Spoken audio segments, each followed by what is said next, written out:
വിവരത്തിലേക്ക് മുഖ്യമന്ത്രിയുടെ political secretary P ശശിക്കെതിരെ PV Anvar MLA ഉയർത്തിയ ആരോപണങ്ങൾ അന്വേഷിക്കാൻ CPIM സംസ്ഥാന സെക്രട്ടേറിയറ്റ് PV അൻവറിന്റെ പരാതി ചർച്ച ചെയ്യും. പരാതി ഗൗരവത്തോടെ കാണണം എന്നാണ് നേതൃത്വത്തിലെ ധാരണ. B ദിലീപ് കുമാർ ചേരുന്നു വിവരങ്ങളുമായി. ദിലീപ്, എന്താണ് വിവരങ്ങൾ? വേണു, CPIM സംസ്ഥാന സെക്രട്ടേറിയറ്റ് PV അൻവർ ഉന്നയിച്ച ഈ ആരോപണങ്ങൾ ചർച്ച ചെയ്യാൻ തീരുമാനിച്ചിരിക്കുന്നു. ഇക്കാര്യം നേരത്തെ നടത്തിയ കൂടിക്കാഴ്ച MV ഗോവിന്ദനുമായി നടത്തിയ കൂടിക്കാഴ്ചയിൽ അദ്ദേഹം ഇന്നലെ മുഖ്യമന്ത്രിക്ക് നൽകിയ പരാതി കൈമാറിയിരുന്നു. ഈ പരാതിയുടെ കൂടി അടിസ്ഥാനത്തിലാണ് ഇത്തരമൊരു തീരുമാനത്തിലേക്ക് CPIM എത്തിയിരിക്കുന്നത്. വെള്ളിയാഴ്ചയാണ് സംസ്ഥാന സെക്രട്ടേറിയറ്റ് ഇക്കാര്യം അന്വേഷിക്കാൻ തീരുമാനിച്ചിരിക്കുന്നു, ചർച്ച ചെയ്യാൻ തീരുമാനിച്ചിരിക്കുന്നു എന്നതാണ് ഏറ്റവും പ്രധാനപ്പെട്ട കാര്യം. വളരെ പ്രധാനപ്പെട്ട വാർത്തയാണ്. ഇന്നലെ മുഖ്യമന്ത്രിയുമായി നടത്തിയ കൂടിക്കാഴ്ചയ്ക്ക് ശേഷം ഒന്ന് അയഞ്ഞു നിന്ന നിലപാടിൽ അയവ് വരുത്തിയിരുന്ന PV അൻവർ ഇന്ന് സംസ്ഥാന സെക്രട്ടറി MV ഗോവിന്ദനുമായി നടത്തിയ കൂടിക്കാഴ്ചയ്ക്ക് ശേഷം ആ നിലപാട് ആവർത്തിച്ചുവെന്ന് മാത്രമല്ല, ശക്തമായി തന്നെ ഇക്കാര്യത്തിൽ ADGP MR അജിത് കുമാറിനെ ആ ചുമതലയിൽ നിർത്തിക്കൊണ്ട് അന്വേഷണം നടത്തുന്നതിനോടുള്ള വിയോജിപ്പ് ഉൾപ്പെടെ ഇന്ന് അറിയിച്ചിരുന്നു.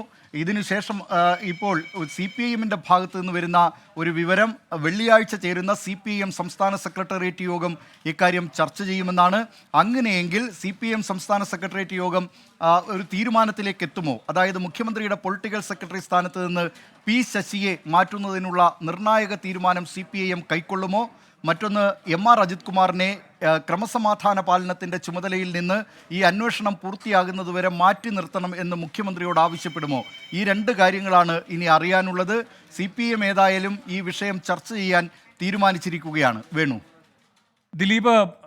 ദിലീപ്, ഈ മുഖ്യമന്ത്രി എടുത്ത തീരുമാനത്തെ മറികടന്നുകൊണ്ട് CPIM പാർട്ടി ഒരു തീരുമാനമെടുത്താൽ അത് മുഖ്യമന്ത്രിക്ക് ക്ഷീണമാകും. പ്രത്യേകിച്ച് പാർട്ടി സമ്മേളനങ്ങൾ നടക്കുന്നൊരു ഘട്ടമാണ്. അത് നൽകുന്ന സന്ദേശം എന്ത് എന്നത് അണികളിൽ വലിയ ആശയക്കുഴപ്പമുണ്ടാക്കും, കേഡർമാരിൽ വലിയ ആശയക്കുഴപ്പമുണ്ടാക്കും. ആ രാഷ്ട്രീയ സാഹചര്യത്തെ എങ്ങനെയാണ് CPIM വിശദീകരിക്കുക? വേണു, CPIMനെ സംബന്ധിച്ച് അല്പം മുമ്പ് PV അൻവർ ചില മാധ്യമങ്ങളോട് പറഞ്ഞിട്ടുള്ളത് ഈ കാര്യത്തിൽ, അതായത് പോലീസിനെതിരായ പരാതി CPIM പ്രവർത്തകർക്കിടയിൽ വ്യാപകമാണ്. ഇക്കാര്യത്തിൽ അമർഷമുണ്ട് CPIM പ്രവർത്തകർക്ക്. മാത്രമല്ല, ADGP ചില സംസ്കാരം വളർത്തുന്നു. ആരെയും ബഹുമാനിക്കേണ്ടതില്ല എന്ന സംസ്കാരം, ജനപ്രതിനിധികളെയും മന്ത്രിമാരെയും ആരെയും ബഹുമാനിക്കേണ്ടതില്ല. മാത്രമല്ല, P ശശി ഒരു സമ്പൂർണ്ണ തോൽവിയാണ് എന്ന കാര്യവും ഇപ്പോൾ PV അൻവർ പറഞ്ഞിരിക്കുകയാണ്. അതിനർത്ഥം CPIMന്റെ ഏതായാലും സംസ്ഥാന നേതൃത്വം ഈ PV അൻവറിൻ്റെ ആരോപണങ്ങളുമായി ബന്ധപ്പെട്ടുകൊണ്ട് അദ്ദേഹത്തിന് ആ നിലയിലുള്ള പിന്തുണയുണ്ടോ എന്ന കാര്യം ഇനി അറിയേണ്ടതുണ്ട്. ഈ വിഷയങ്ങൾ ചർച്ച ചെയ്യാൻ CPIM തീരുമാനിച്ചതിലൂടെ അതിൽ തന്നെ രണ്ട് നിർണായകമായ തീരുമാനങ്ങൾ CPIM കൈക്കൊള്ളുമോ എന്നതും പ്രധാനപ്പെട്ട കാര്യമാണ്. മുഖ്യമന്ത്രി ഇന്നലെ കണ്ടതിനു ശേഷം മുഖ്യമന്ത്രിയുടെ വിശ്വസ്തരായ രണ്ടു പേർക്കെതിരെ, പൊളിറ്റിക്കൽ സെക്രട്ടറി P ശശിക്കും ADGP MR അജിത് കുമാറിനുമെതിരെ ഉന്നയിച്ച ആരോപണങ്ങൾ, ആ ആരോപണങ്ങളിൽ മുഖ്യമന്ത്രി PV അൻവർ ആവശ്യപ്പെട്ടതിന് വിരുദ്ധമായ നിലപാടാണ് സ്വീകരിച്ചിരുന്നത്. അതായത് ഈ അന്വേഷണം പ്രഖ്യാപിച്ചു, DGPയുടെ നേതൃത്വത്തിലുള്ള അന്വേഷണം പ്രഖ്യാപിച്ചെങ്കിലും ആ അന്വേഷണ സംഘത്തിലുള്ള പലരും ഇപ്പോഴും MR അജിത് കുമാറിൻ്റെ കീഴിലുള്ള ഉദ്യോഗസ്ഥരാണ്. ക്രമസമാധാന പാലനത്തിൻ്റെ ചുമതലയിൽ ഇരുന്നു കൊണ്ട് അത്തരത്തിൽ ADGP എന്ന നിലയിൽ അവിടെ തുടർന്നുകൊണ്ട് ആ പദവിയിലിരുന്ന് ഒരു അന്വേഷണം നേരിടുക എന്നത് സ്വാഭാവികമായും കീഴുദ്യോഗസ്ഥർ മേലുദ്യോഗസ്ഥനെതിരെ റിപ്പോർട്ട് നൽകുമോ, അദ്ദേഹത്തിൽ നിന്ന് വിവരങ്ങൾ ശേഖരിച്ച് എടുക്കുമോ, അല്ലെങ്കിൽ അത്തരം കാര്യങ്ങളൊക്കെ ഉള്ള സംശയമുണ്ടായിരുന്നു. എന്നാൽ ഇന്നിപ്പോൾ CPIM സംസ്ഥാന സെക്രട്ടറി MV ഗോവിന്ദനെ കണ്ടതിനു ശേഷമാണ് അദ്ദേഹം പൊളിറ്റിക്കൽ സെക്രട്ടറിക്കും ADGP MR അജിത് കുമാറിനുമെതിരെയൊക്കെ രംഗത്തെത്തിയിരിക്കുന്നത്. അതുകൊണ്ട് തന്നെ ഇക്കാര്യത്തിൽ പാർട്ടി ഇനി CPIM എന്ത് നിലപാടെടുക്കും എന്നതാണ് ഏവരും ഉറ്റുനോക്കുന്നത്. രണ്ട് വിഷയങ്ങളിലെങ്കിലും തീരുമാനമാകുമോ വെള്ളിയാഴ്ചയിലെ സംസ്ഥാന സെക്രട്ടേറിയറ്റ് എന്നതും ഇനി അറിയേണ്ടതുണ്ട്. P ശശിയെ മാറ്റി നിർത്തുമോ പൊളിറ്റിക്കൽ സെക്രട്ടറി സ്ഥാനത്ത് നിന്ന്? ADGP MR അജിത് കുമാറിനെ അന്വേഷണം പൂർത്തിയാകുന്നതുവരെയെങ്കിലും ക്രമസമാധാനത്തിൻ്റെ ചുമതലയുള്ള ADGP എന്ന തസ്തികയിൽ നിന്ന് മാറ്റുമോ? ഈ കാര്യങ്ങൾ ഇനി അറിയാനിരിക്കുന്നതേ ഉള്ളൂ. ഏതായാലും CPIM ഈ വിഷയം ചർച്ച ചെയ്യാൻ തീരുമാനിച്ചിരിക്കുകയാണ്. വേണു, ശരി. B ദിലീപ് കുമാറാണ് വിവരങ്ങൾ നൽകിയത്. അൻവർ MV ഗോവിന്ദന് നൽകിയ പരാതിയിൽ CPIM സംസ്ഥാന സെക്രട്ടേറിയറ്റ് അത് ചർച്ചയ്ക്കെടുക്കാൻ പോകുന്നു എന്ന വിവരമാണിപ്പോൾ വരുന്നത്.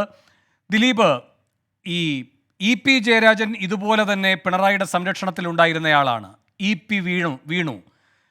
ഇനിയിപ്പോൾ ഇതേപോലെ തന്നെ പിണറായിയുടെ സംരക്ഷണത്തിൽ നിൽക്കുന്നയാളാണ് P ശശി. അടുത്ത ഊഴം ശശിക്കാണോ? വേണു, ഇ പി ജയരാജനെ LDF കൺവീനർ സ്ഥാനത്ത് നിന്ന് മാറ്റിയ തീരുമാനത്തോടുകൂടി CPIM നേതൃത്വം MV ഗോവിന്ദന്റെ നേതൃത്വത്തിൽ CPIM പാർട്ടി എന്ന നിലയിൽ പാർട്ടിക്കാണ് കൂടുതൽ ഈ ഭരണത്തിലായാലും അതോടൊപ്പം തന്നെ മുന്നണിയിലായാലും കരുത്തു വേണ്ടത് എന്ന നിലപാടാണ് മുമ്പേ തന്നെ CPIM-നുള്ളത്. അത് CPIM ഭരണത്തിലുള്ളപ്പോഴെല്ലാം പാർട്ടിയും AKG സെൻറ്ററും ഒരു പ്രധാനപ്പെട്ട അധികാര സമാന്തര കേന്ദ്രമായിരുന്നു. അതിന് കഴിഞ്ഞ കുറച്ചു കാലമായിട്ടാണ് മാറ്റം വന്നത്. പിണറായി വിജയൻ CPIM-ൽ സമ്പൂർണ്ണ ആധിപത്യം പുലർത്തിയതോടുകൂടിയാണ് അത്തരമൊരു കീഴ്വഴക്കത്തിന് മാറ്റം വന്നിരുന്നത്. പക്ഷേ ഇപ്പോൾ വീണ്ടും AKG സെൻറ്റർ പിടിമുറുക്കുന്നു എന്ന നിലയിലേക്കാണ് കാര്യങ്ങൾ പോകുന്നത്. അതിൽ രണ്ട് കാര്യങ്ങൾ വേണു നേരത്തെ പറഞ്ഞതുപോലെ ഇന്നലെ തിരുവനന്തപുരത്തെ സെക്രട്ടേറിയറ്റ്, ഭരണസിരാകേന്ദ്രമായ സെക്രട്ടേറിയറ്റ് ആയിരുന്നു ഒരു പ്രധാനപ്പെട്ട ചർച്ചാ വിഷയം. ആ സെക്രട്ടേറിയറ്റിലായിരുന്നു ഇന്നലെ ഈ കൂടിക്കാഴ്ച നടന്നത്. PV അൻവർ മുഖ്യമന്ത്രിയുമായി. ഇനിയിപ്പോൾ അടുത്ത സെക്രട്ടേറിയറ്റ് ആകുന്നു മറ്റൊരു ശ്രദ്ധാകേന്ദ്രം, പാർട്ടി സെക്രട്ടേറിയറ്റ്.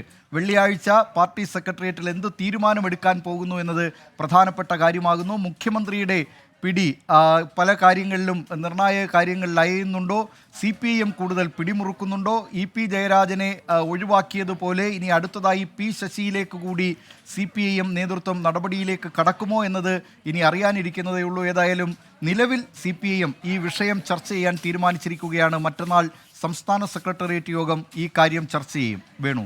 ശരി, ദിലീപ് കുമാറാണ് വിവരങ്ങൾ നൽകിയത്. അൻവർ നൽകിയിരിക്കുന്ന പരാതി CPM സംസ്ഥാന സെക്രട്ടേറിയറ്റ് പരിശോധിക്കാൻ പോവുകയാണ്. നേരത്തെ EP പിണറായിയുടെ സംരക്ഷണയിലായിരുന്നുവെങ്കിൽ EP വീണു. അതിന് പിണറായിയുടെ മൗനസമ്മതമുണ്ടാകാം. ഇപ്പോൾ പിണറായിയുടെ വിശ്വസ്തനാണ് P ശശി. പക്ഷേ P ശശിക്കും അടുത്ത ഊഴം വരികയാണ്. അതിനും പിണറായിയുടെ മൗനസമ്മതം ഉണ്ടാകുമോ എന്നതും വെള്ളിയാഴ്ച അറിയാം.